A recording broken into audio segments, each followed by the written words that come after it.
These are some Dinar Guru updates, starting off with Guru Fnu Lu. Says the Dinar mythology surrounding this EO is amazing. It says exactly nothing about buying Dinar. Executive Order 13303 was issued on May 22nd, 2003 by United States President George W. Bush to protect the development fund for Iraq for the rebuilding of Iraq. Executive Order 13303 also terminates sanctions specified in EO 12722, EO 12724, EO 13290 as it applies to the development fund. In effect, EO 13303 provides an extraordinarily broad legal shield for any and all contractors and mercenaries working in Iraq on behalf of U.S. corporations and any oil-related enterprise. The executive order also declares a national emergency to deal with the threat to a peaceful reconstruction of Iraq, which U.S. presidents have renewed every year since, most recently in May 2023. Right, Frank 26 says all the contracts that Al Sudani signed around the world are now being recalculated and being converted into dinars. That takes guts to do that. Normally, a country would simply walk away and say, forget you, up yours. But right now, Sudani has so much power, he's in so much control that the world will bow to any of his demands concerning the economic reform of Iraq, and all because the monetary reform was successful and proven to them. They all want a piece of Iraq at whatever cost.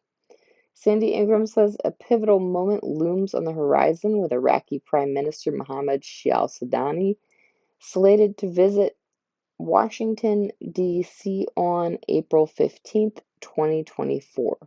President Biden is set to host this crucial meeting. It's not all about military. The meeting is also expected to tour upon Iraqi financial reforms. This is the reason this meeting is important for Iraqi dinar investors. The U.S. undoubtedly has a vested interest in the successful implementation of these reforms. All right, Bruce says, I think we're going to be pleasantly surprised by what should be happening this Easter week.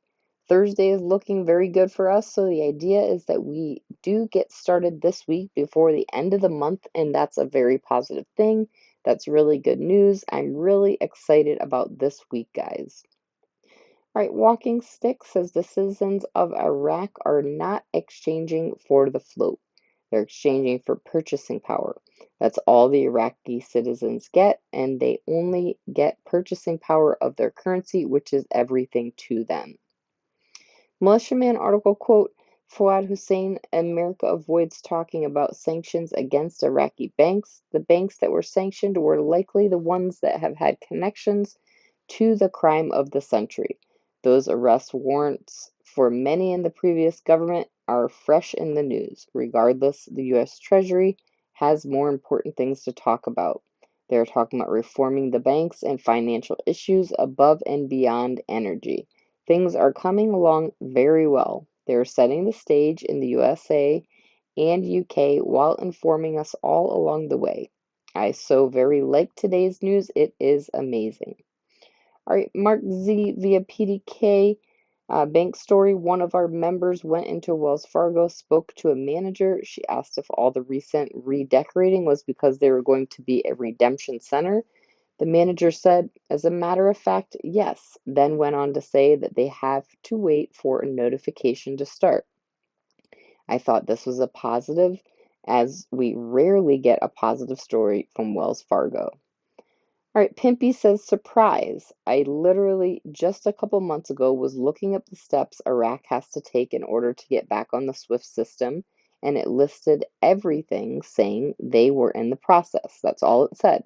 Apparently, they are beyond the process, and they've been through the process since the end of 2022, beginning of 23. Great, that's another big accomplishment for Iraq. Pimpy says we need to make sure restrictions under the currency are lifted. We need for them to get into the World Trade Organization, and we need to see them on the Forex. Those things have got to be coming soon. This is exciting news for Iraq. Lastly, Frank 26 says, in my opinion, the United States of America has been paid in full.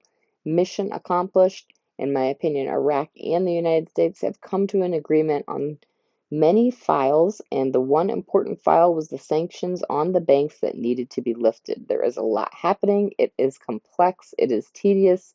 It's all concerning the monetary reform.